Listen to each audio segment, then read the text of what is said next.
Tidak, sekolah lagi guys.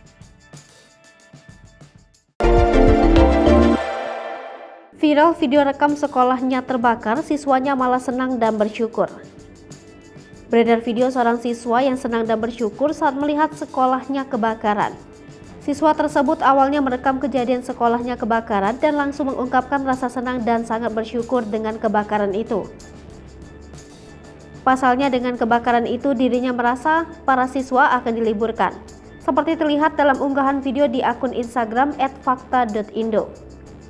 Awalnya terlihat beberapa warga yang melihat sebuah sekolah alami kebakaran. Namun tiba-tiba anak kecil yang merekam kejadian tersebut malah bersyukur saat mengetahui sekolahnya terbakar. Diduga siswa yang merekam kejadian kebakaran di sekolahnya itu adalah seorang murid sekolah dasar.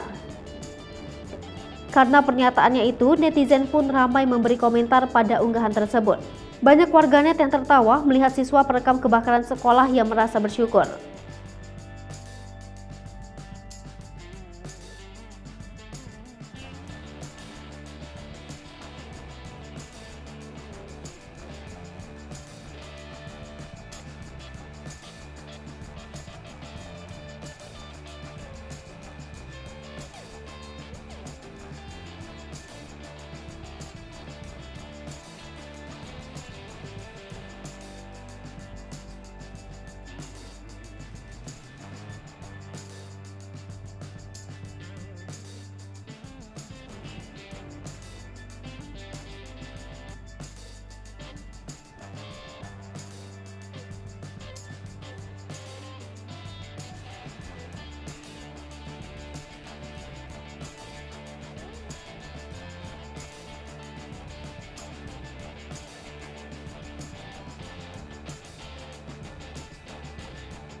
Hai pemirsa Sri Popo TV, jangan lupa komen, like, dan subscribe, serta tonton terus berita-berita terupdate lainnya ya.